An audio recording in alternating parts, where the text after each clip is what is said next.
Hello, friends, and welcome back to Dreamtime Stories, a place where stories, calmness, and gentle imagination come together. I'm Tony, your host, and I want to thank you once again for joining me this evening. Wherever you are listening from, whether in your room at the end of a busy day, in a quiet corner of your home, or as you are about to drift off into sleep, I invite you to take a moment just for yourself. This moment belongs entirely to you.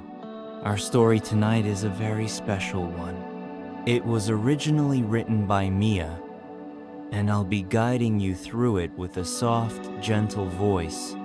It is a tale about a prince and a princess, William and Elizabeth, who discover the beauty of music during a quiet, snowy winter.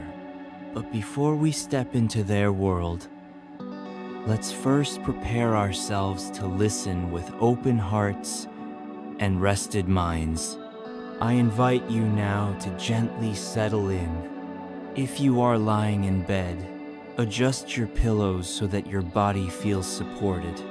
If you are sitting, place your feet comfortably on the floor or curl up with a blanket. Notice how your body feels in this very moment. There is no need to rush, no need to hold on to the busyness of the day. This is your time to simply be. As you become still, bring your attention to your breathing. Take a soft inhale through your nose and let it out slowly through your mouth. Notice the rhythm of your breath, the rise of your chest, the gentle fall of your stomach. If it feels right, you may place one hand on your heart and another on your abdomen, connecting to the rhythm inside you. Your heartbeat, steady and calm, reminds you that you are alive, present, and safe. With each breath, imagine that you are releasing the weight of your day. Any worries, any thoughts that no longer serve you, you can simply let them drift away for now. You don't need to solve anything or fix anything in this moment. Your only task is to listen and to rest. As you breathe in, picture yourself drawing in warmth, peace, and a soft glow of comfort. As you breathe out, let go of tension, stress, and the noise of your mind. Slowly, gently, your body begins to feel lighter. Your shoulders drop, your jaw loosens, and your hands and feet soften. Now, imagine a soft circle of light around you. This light is gentle, golden, and warm. It is filled with the energy of love and care. Perhaps it is the love of family, of friends, or simply the quiet love that the universe always holds for you. This light wraps around you like a blanket, protecting and supporting you. Nothing else matters right now. You are safe, you are loved, and you are exactly where you need to be. Allow yourself to lean into this feeling. In your mind's eye, you can picture yourself resting in a quiet place. Perhaps a meadow under the stars, or beside a slow river, or in a cozy room filled with soft candlelight. Wherever it is, let it be your sanctuary. As you rest there, know that you are not alone. Imagine the presence of those who care for you, whose support and affection are always with you. Feel the gentle strength of this invisible company surrounding you. With each inhale, breathe in their encouragement. With each exhale, let yourself relax more deeply. And as you continue to settle, remind yourself that there is nothing to do right now. The cares of the day can wait. Your mind can wander if it wants to, or it can stay with my voice. Either way, you are moving closer to peace and to sleep. Whenever you are ready, you will drift naturally into rest. For now, you may simply follow along as I begin the story. Picture yourself in a land far away, a land of castles and snowy winters, where music has always been a gift of the voice but never of instruments. A kingdom where every corridor holds secrets, and every snowy evening is alive with possibility. It is in this kingdom that William, a prince, and Elizabeth, a princess, will change history with their friendship and their creativity. This is their story. The story begins on a winter evening, the kind of evening when the world outside is hushed by snow and every sound feels softer. Every light feels warmer. The sky is pale gray, the clouds hanging heavy with more snow to come. Each breath of wind carries with it a scattering of tiny flakes, delicate crystals that dance through the air before finding a place to rest on branches, rooftops, or the ground below. In the distance, the tall towers of a castle rise from behind the forest. Their stone walls are dusted white, and smoke curls lazily from the chimneys, a sign of warmth within. This is the royal castle, the heart of the kingdom. It is both grand and welcoming, filled with history, tradition, and the memories of countless winters past. It is here that Princess Elizabeth arrives after a long journey. Her carriage, drawn by a team of strong horses, rattles along the cobblestone path that winds up to the castle gates. The wheels crunch over patches of snow and ice, and the horse's breath forms clouds in the air as they pull steadily forward. Inside the carriage, Elizabeth rests her gloved hand on the window ledge, gazing out at the familiar view. She has made this journey many times before, but each time feels special. The sight of the castle brings a quiet joy to her heart, for it means she is home again. As the carriage comes to a stop before the great entrance, the doors of the castle swing open and a figure emerges. It is Prince William, tall and graceful, his face lighting up the moment he sees the carriage. He descends the steps 2 at a time, his cloak flowing behind him, the snow crunching under his boots. There is no formality between them, no distant bows or polite greetings. Instead, William's grin is wide, the kind of smile reserved for an old and trusted friend. When the carriage door opens, William is already there, reaching out his hand. Elizabeth accepts it, stepping carefully down onto the snow-dusted stones. The air is cold, but the warmth of their friendship cuts through the chill. "Welcome back," William says softly, his eyes full of fondness. Elizabeth laughs gently, brushing a stray snowflake from her hair. "It feels so good to be here again," she replies. Her voice carries both relief and excitement, for she has been away too long. She is dressed in a gown of teal silk, embroidered with delicate gold thread. The color highlights the dark shine of her hair, which cascades over her shoulders. Her cheeks are rosy from the cold, and there is a glow about her that makes her seem almost luminous in the dim winter light. William cannot help but tell her how beautiful she looks, though she shrugs off the compliment with her usual modesty. "Come inside," he urges, looping his arm with hers. It's far too cold to linger here.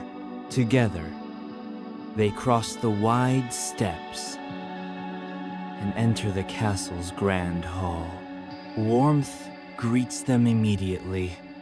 The crackle of fires burning in great hearths, the golden glow of candlelight, and the comforting scent of spiced wine and roasted meats drifting from the kitchens. The shift from the frosty air outside to the inviting coziness inside is like stepping into another world. As they walk, their conversation flows easily, picking up as if no time has passed since their last meeting. They speak of the winter solstice, the grand celebration that will take place in just a few weeks. Each year, the festival is marked by music, feasting, and dancing, and William and Elizabeth are always at the heart of it. Their voices clear, harmonious, and beloved by the people are the centerpiece of this celebration. But this year feels different. This year, there is a spark of something new in the air. Elizabeth, still holding on to William's arm, glances at him with a mischievous smile. "I think we should try something unusual for the solstice," she says. "Something no one will expect." William raises an eyebrow, intrigued. "What do you have in mind?" She shakes her head playfully. "We'll talk about it over dinner," she replies. "For now, I need to rest." William laughs, knowing her well enough to recognize when she is keeping a secret. "Very well, but don't think I'll let you avoid the question for long," he teases. They part ways at the door to Elizabeth's suite, a set of rooms she has called her own since she was a young girl. William bows dramatically, which makes her roll her eyes and laugh, before disappearing down the corridor. Inside her suite, the warmth and familiarity wrap around her like an embrace. The rooms are decorated with rich fabrics, ornate furniture, and personal touches that reflect her tastes. The four-poster bed, covered in soft blankets and overstuffed cushions, looks irresistibly inviting after a long journey. Elizabeth doesn't resist for long. She kicks off her shoes, stretches across the mattress, and sighs deeply as her body sinks into comfort. Sleep claims her quickly. Her last thoughts are of the joy of being back in the castle, surrounded by the memories of her childhood, and of the laughter she shared with William just moments ago. When she wakes, the light outside has shifted. The door opens softly, and her attendant, Margaret, enters. Margaret has been with Elizabeth for many years, more friend than servant. She begins unpacking Elizabeth's belongings while chatting excitedly. She speaks of the stables, where a new litter of puppies has just been born. "You must come see them," Margaret insists, her eyes sparkling. Elizabeth laughs, already agreeing. She has always loved animals, and the thought of playful puppies waiting in the stables fills her with delight. The two friends fall easily into conversation, their voices mingling with the familiar sounds of the crackling fire and the soft rustle of fabric as Margaret works. It is as if no time has passed since they last saw each other. After a while, Margaret finishes her task and promises to return in the morning. She bids Elizabeth good night and leaves, carrying a candle to light her way. The room grows quiet once more, but Elizabeth feels wide awake now. She wanders around her suite, exploring as though seeing it with fresh eyes. There are new touches she hasn't noticed before. A cozy alcove with a cushioned seat, perfect for reading, framed by tall windows that look out onto the snow-covered garden, a bookcase filled with her favorite titles, many of them about music, and still hidden behind one of the wardrobes, the secret door she and William discovered years ago. She smiles at the memory of that day, of how they stumbled upon the hidden passage during a game of hide-and-seek. It had been their secret ever since, a web of tunnels running beneath the castle that allowed them to slip unnoticed from one place to another. The door remains unchanged, waiting for the adventures still to come. There is a knock at her door. When Elizabeth opens it, William stands there, his expression bright. "It's time for dinner," he says. She wraps herself in a warm coat and joins him. Together, they walk down the stone corridors, past archways and statues, until they arrive at the dining hall. The doors open, and Elizabeth is immediately enveloped in the warmth of family. The king and queen greet her with open arms, embracing her as if she were their own daughter. They marvel at how much she has grown and fuss over her with affection. The dining hall is magnificent. Long tables stretch across the room, decorated with golden candlesticks, flickering flames casting dancing shadows. Banners bearing the royal crest hang proudly, while the massive fireplace fills the room with both warmth and light. The smell of roasted meats, fresh bread, and sweet pastries fills the air, making her stomach rumble in anticipation. William and Elizabeth take their seats side by side. The conversation flows as smoothly as the wine, laughter, and stories echoing through the hall. Time seems to slip away in the comfort of companionship. Yet, even amid the merriment, William and Elizabeth's thoughts keep drifting back to the winter solstice. Their performance, their music, it will once again be the highlight of the festival. But this time, something is stirring within them both. Something that whispers of change, of innovation, of music that could be more than just voices lifted in harmony. As the evening draws on, a simple sound captures their attention. The clink of goblets as a toast is made echoes through the hall, melodic and resonant. William and Elizabeth exchange a glance, their eyes widening with the same realization. That sound clear, pure, and unlike any they have heard before might be the beginning of something new. The castle, though familiar, always seemed to hold more secrets than anyone could count. Princess Elizabeth had spent years visiting its corridors, gardens, and chambers, and yet each return brought something new, an alcove she had never noticed, a tapestry that told a story she hadn't yet heard, or a detail hidden in plain sight. This winter visit would prove no different. That night, after the warmth and merriment of dinner, Elizabeth returned to her suite. William had walked her back, their conversation lingering on ideas for the solstice celebration, though neither had spoken aloud the thought that the sound of clinking goblets had sparked. They both felt it, an unspoken possibility shimmering between them, waiting for its moment to emerge.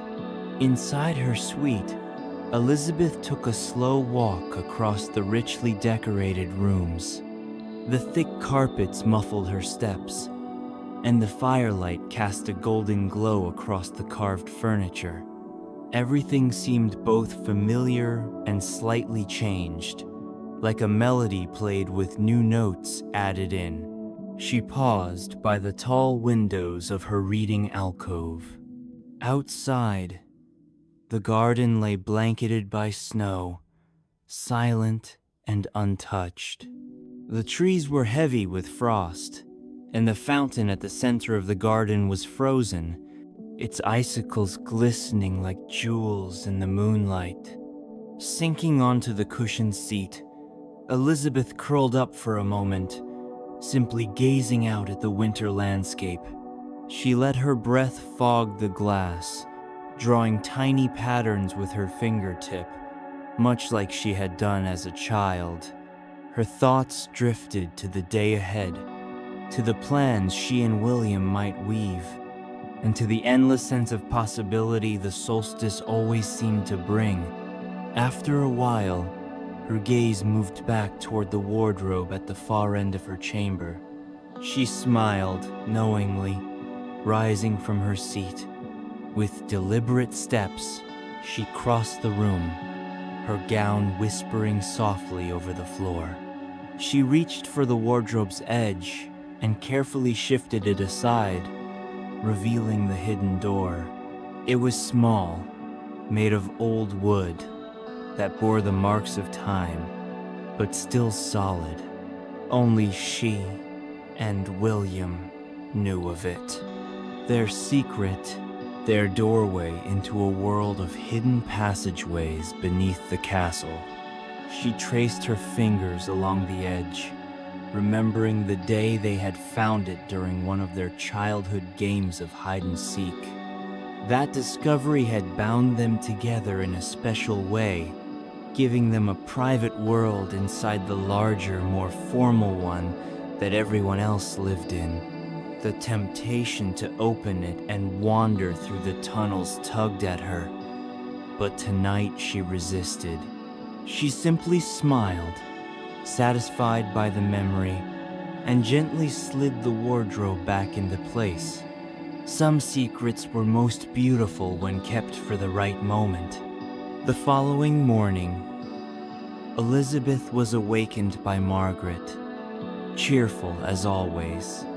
The scent of lavender soap lingered as Margaret drew the curtains open, letting pale winter light flood the room. Snow was falling again, soft and steady, painting everything outside in fresh white. "Good morning, Your Highness," Margaret said with a grin. "The puppies are waiting for you." Elizabeth sat up, her eyes lighting with excitement. "Then we must go see them at once," she replied, already swinging her legs out of bed. Margaret laughed. "At once, perhaps, but not before breakfast." She laid out a warm gown for Elizabeth, a deep shade of sapphire with silver embroidery that shimmered in the light.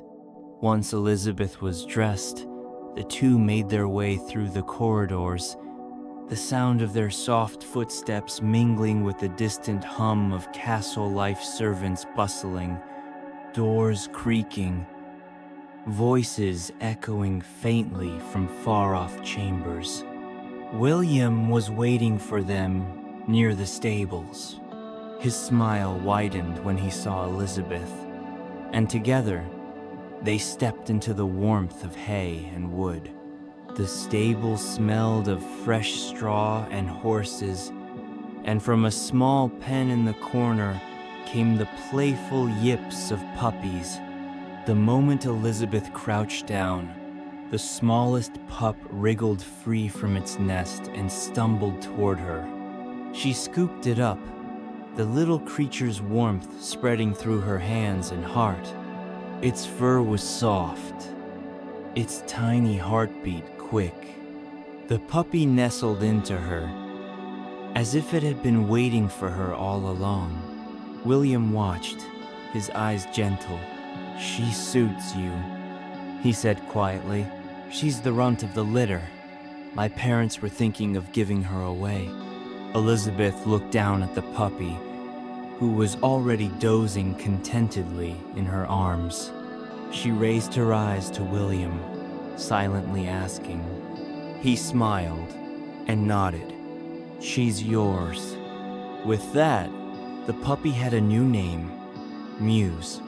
It seemed perfect, for both William and Elizabeth felt the stirrings of inspiration deepening with each passing day. That evening, after tending to the puppy and exploring more of the castle, Elizabeth returned once again to her suite.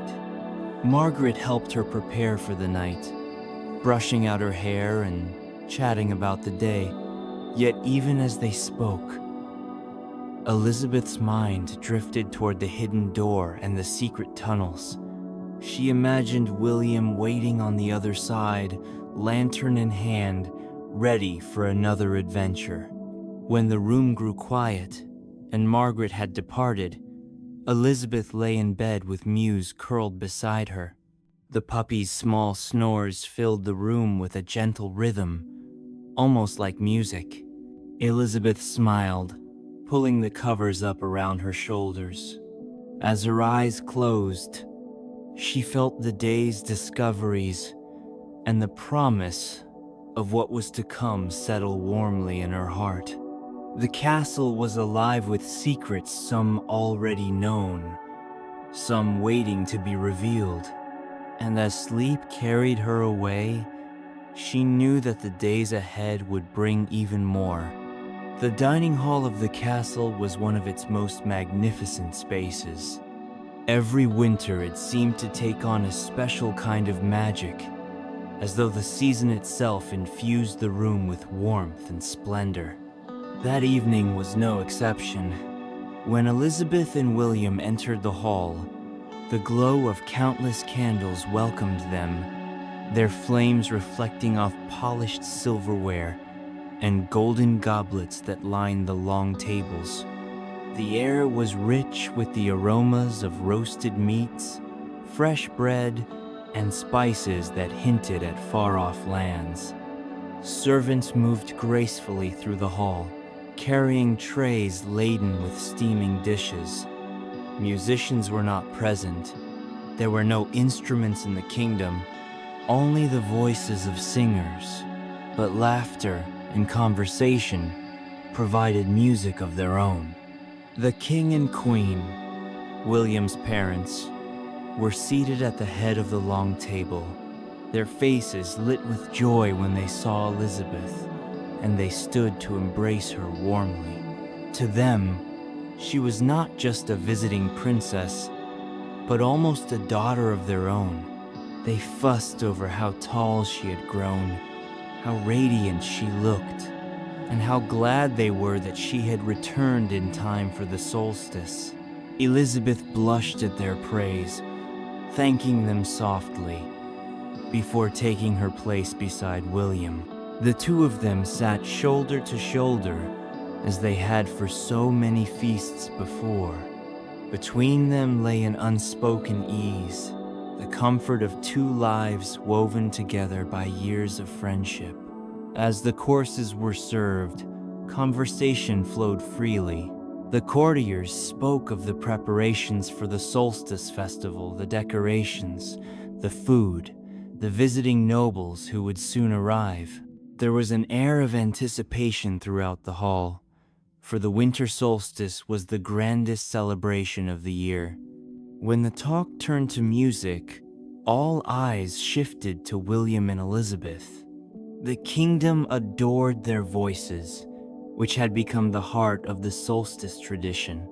Each year, they sang together, their harmony filling the hall and lifting the spirits of all who listened.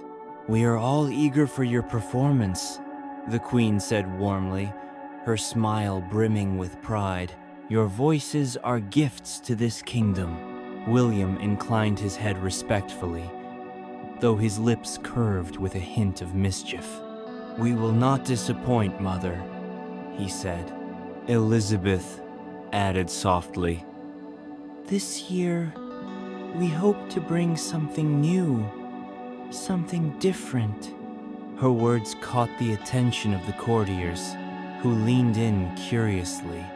But before they could ask questions, another course was served, and the room's attention shifted once again. The evening unfolded in laughter and warmth. Toasts were made, goblets lifted high, and it was in the midst of these toasts that the first spark of inspiration appeared. The sound was simple, the clear ringing tone of goblets clinking together. Yet to William and Elizabeth, it was more than a sound. It was a note, a resonance unlike any they had heard before. Their eyes met instantly across the table, and in that glance, an entire idea seemed to pass between them. After the feast, when the king and queen retired early, William and Elizabeth lingered. The hall had grown quieter, the fire in the great hearth still blazing, casting long shadows across the stone walls. They leaned close, their voices hushed, as though protecting the secret that had just been born. "Did you hear it?" William asked, his eyes alight. Elizabeth nodded eagerly. The sound of the goblets, it was like music, but different. Stronger, clear. William leaned back in thought. What if we could make more sounds like that? What if there are other ways to create music besides our voices? Elizabeth's heart quickened at the thought. She had always loved singing, but the idea of something more, something new, stirred her imagination in ways she had never experienced. "Yes," she whispered, "we could try. We could experiment." The possibilities unfolded in her mind as quickly as a song takes shape. Perhaps strings, perhaps wood, perhaps anything that could vibrate or carry sound. The world suddenly seemed full of instruments waiting to be discovered. William's expression was determined now. "Tomorrow we will begin. I've heard the sound of hunting bows when they are strung. Sometimes they hum when the string is released. Perhaps that could be the beginning." Elizabeth smiled, her excitement bubbling up despite her calm exterior. "And there must be other things as well. Pipes, perhaps, or the sound of wind passing through hollow branches." They were so caught up in their conversation that they barely noticed Margaret approach. She had finished her duties for the evening and carried herself with the relaxed air of someone free at last. "I hope I'm not intruding," she said softly, smiling at them both. "But I heard talk of music, and I couldn't resist listening." William chuckled. "Then perhaps you should join us. We may need your help." Margaret tilted her head, intrigued. "Help with what?" Elizabeth leaned in conspiratorially, lowering her voice as though sharing a secret of the utmost importance. "We are going to invent music, not just singing, but sounds made with new instruments." Margaret's eyes widened, a spark of wonder lighting her face. "That sounds impossible. And yet, with the two of you, I believe it." The three friends left the hall together, their breath visible in the frosty night air as they made their way toward the stables. The snow crunched beneath their boots, the world quiet, except for the distant call of an owl. Inside the stables, warmth enveloped them once more. Horses shifted in their stalls, their gentle snorts and the rustle of hay filling the air. But William had something else in mind. He moved toward the racks where hunting bows were kept, selecting one with practiced ease.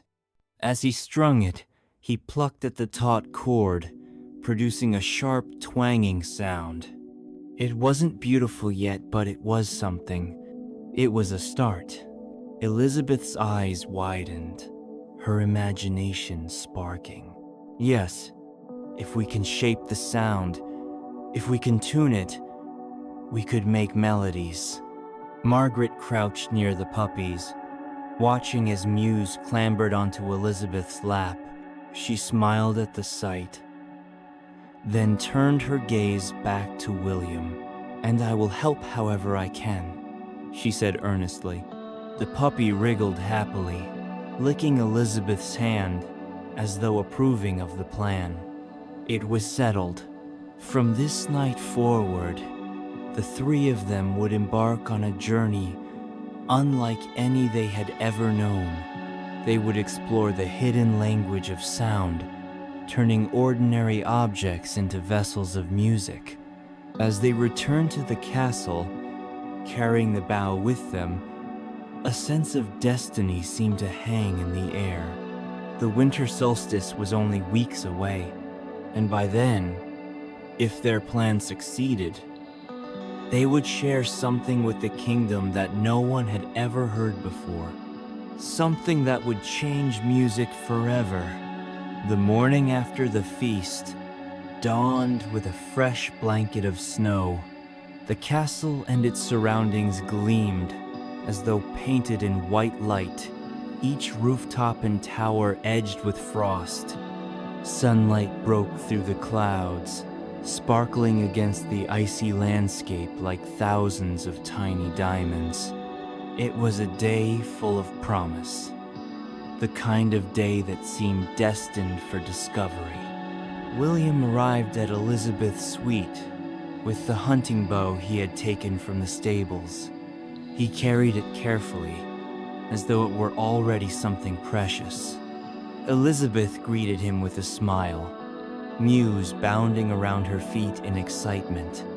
Margaret followed shortly after, arms filled with bags and baskets.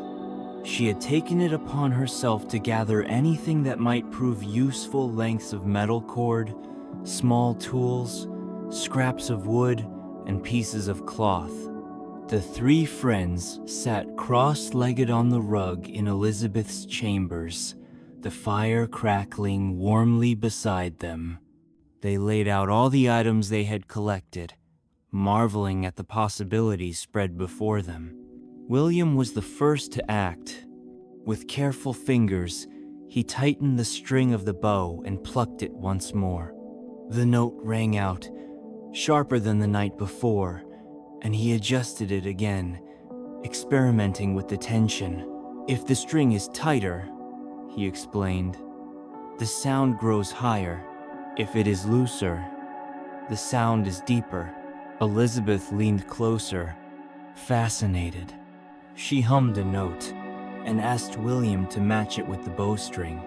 He adjusted until the sound resonated in harmony with her voice. The effect was striking. It was as if her voice had suddenly gained a companion, a second presence that deepened the melody. Margaret clapped her hands softly. "It's beautiful already," she said. But William shook his head. "It's only a beginning. We must build more." Over the next several days, the trio transformed into inventors, working tirelessly in secret. They gathered hollow branches from the gardens and carved them carefully, drilling small holes along their lengths. When Elizabeth blew through one, a clear, airy note emerged. She laughed with delight, trying different finger placements to change the pitch. Soon they had created simple flutes. Muse, ever curious, trotted over and picked up one of the wooden pieces in her mouth. As she chewed and snuffled, a puff of air escaped through the hollow tube, producing a soft whistle. The three friends burst into laughter, realizing that even their little companion was contributing to their discovery. "See?" Elizabeth said, stroking the puppy's fur. "Even Muse has music in her." William's talent for crafting grew with each passing day. He shaped a larger frame from wood, stringing it with several taut cords of varying lengths. When plucked, each string produced a different tone. The instrument was crude at first, but it carried a potential that thrilled them. With patience, William refined it until it became something new altogether, a lyre, delicate and resonant. Elizabeth, gifted with perfect pitch, guided the tuning. Her voice served as the measure, rising and falling as William adjusted the strings until each note rang true. Margaret, though she had never thought herself musical, surprised them all with her natural ear. She gravitated toward the panpipes they had constructed, several wooden tubes bound together, and quickly learned to coax sweet, airy melodies from them. The three friends found a rhythm in their work. William built, Elizabeth tuned, and Margaret practiced. Hours slipped by unnoticed as they experimented with sound.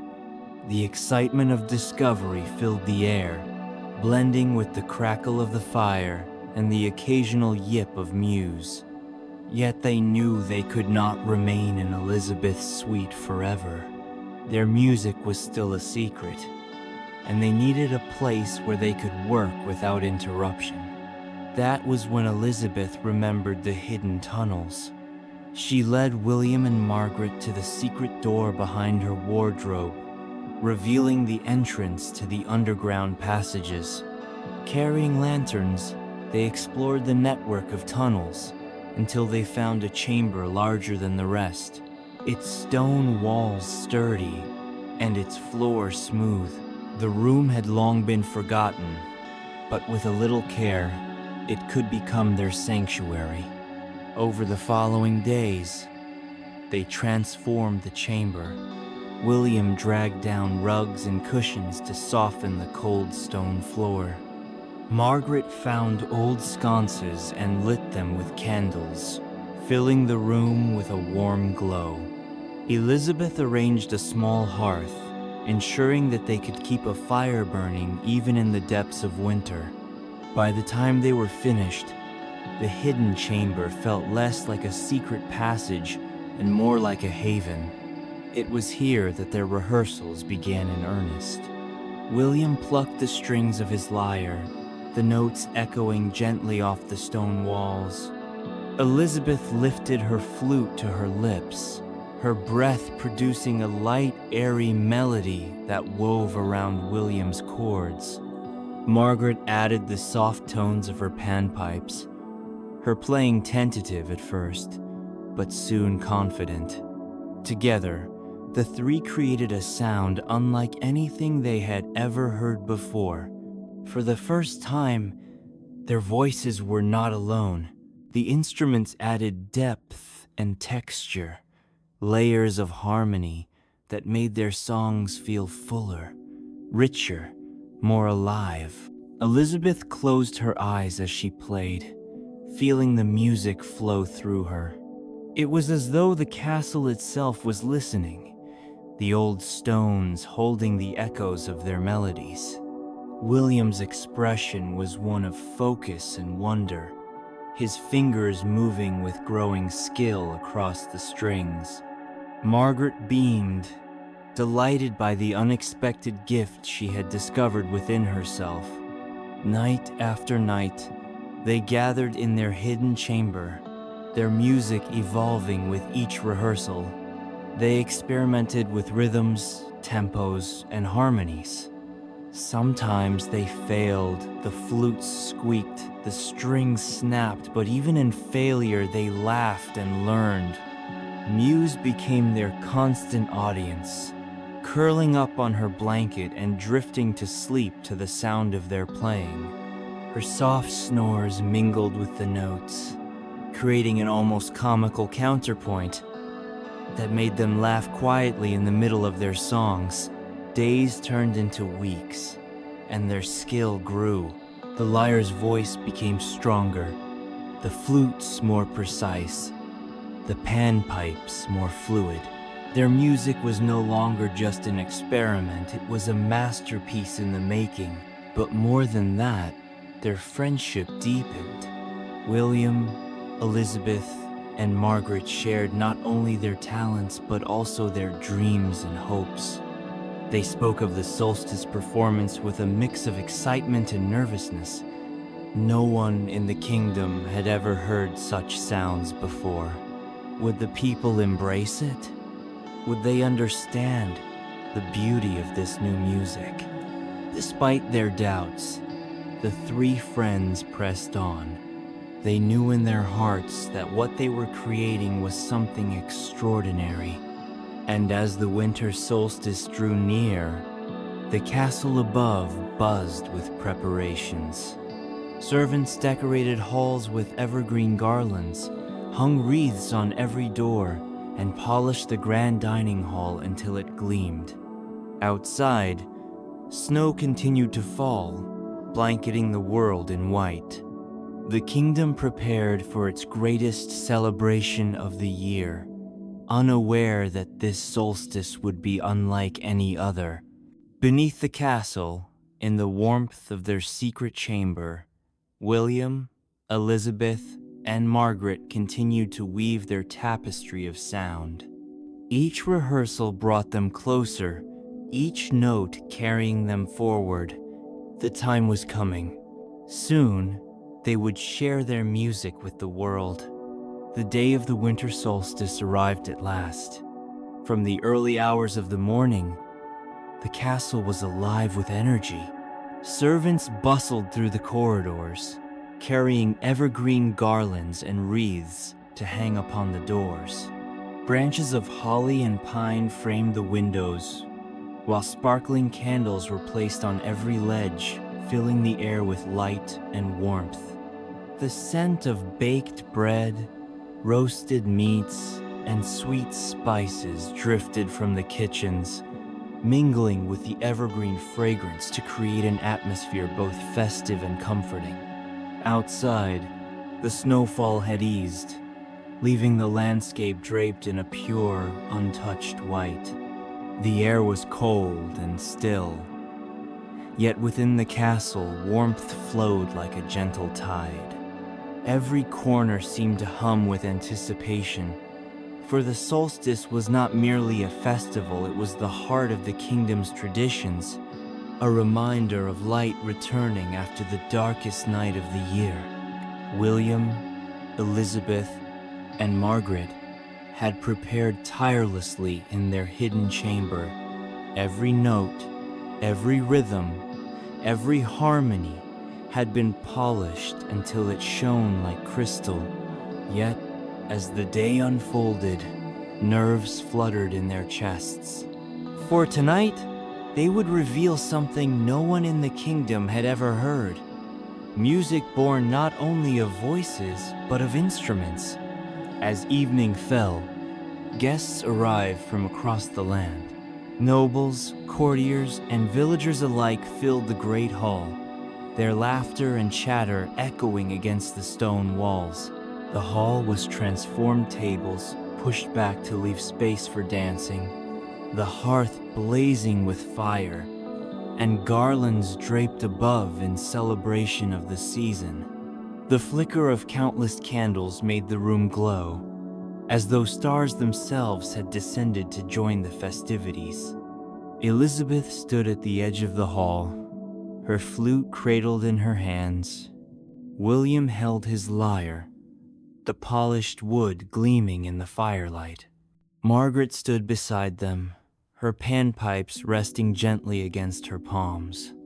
Muse, ever faithful, sat quietly at Elizabeth's feet, her small head tilted as if she understood the importance of what was about to happen. The king rose to address the gathering. His voice, strong and proud, carried across the hall. Tonight, as every year, we celebrate the solstice, the promise of light, the hope of renewal, and the blessings of this kingdom. But this year, our beloved prince and princess, with their dearest friend, will share something truly special.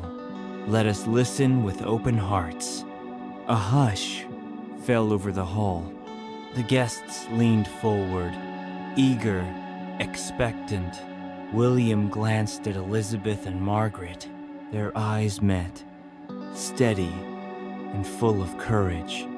Together they stepped onto the platform before the throne. At first, there was only silence, the kind of silence that holds its breath.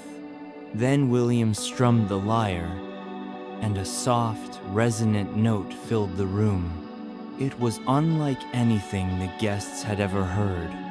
Murmurs rippled through the crowd, but quickly fell quiet as Elizabeth lifted her flute. Her breath flowed into the instrument, producing a clear, airy melody that twined around the lyre's chords like silver thread. Margaret followed, her panpipes joining with warm, gentle tones that blended seamlessly with the others. And then, as the instruments laid their foundation, William and Elizabeth began to sing. Their voices, long beloved by the kingdom, rose together as they always had, pure, harmonious, and angelic. But this time, their song was carried on a river of sound, lifted and enriched by the instruments.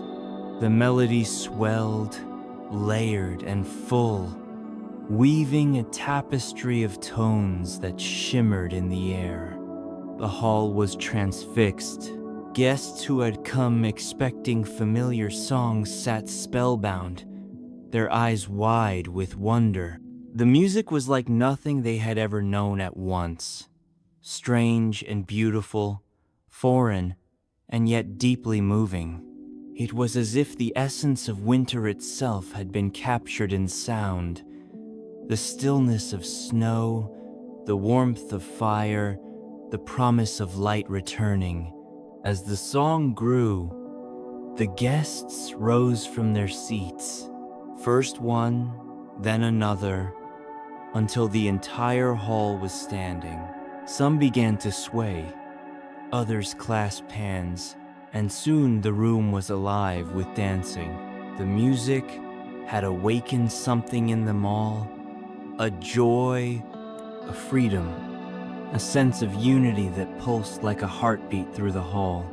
William, Elizabeth, and Margaret continued to play, their eyes shining with exhilaration. They no longer thought of themselves as individuals, but as one voice, one song, one harmony. The instruments responded to their touch as though alive, the lyre cascading in golden chords, the flute whispering like the wind, the panpipes echoing like a chorus of gentle breezes. When the final note faded into silence, the hall erupted with applause and cheers. The sound was thunderous, filled with astonishment and gratitude. The king and queen rose to their feet, their faces radiant with pride and joy. Tears shimmered in Elizabeth's eyes as she looked out at the crowd. William placed a hand on her shoulder, steady and strong. Margaret smiled, her cheeks flushed with happiness. Even Muse barked once, as if to add her own applause. That night, the kingdom was changed forever. Music was no longer only the gift of voices. It was something broader, deeper, more wondrous. It could be shaped, built, and shared in ways no one had ever dreamed. And at the heart of it all were three friends and a small puppy whose love of discovery had opened a door to something timeless. As the celebration continued long into the night, William, Elizabeth, and Margaret stood together at the edge of the hall, watching as their kingdom danced. They felt not only pride, but also the quiet certainty that this was only the beginning. For music, once born, could never be contained. It would spread, it would grow, and it would forever remind them of this winter, the winter when voices found their companions, when sound became song, and when friendship gave birth to a new kind of magic. And so, the story of William and Elizabeth closed, not with an ending, but with a beginning one filled with harmony, joy, and the promise of countless melodies yet to come.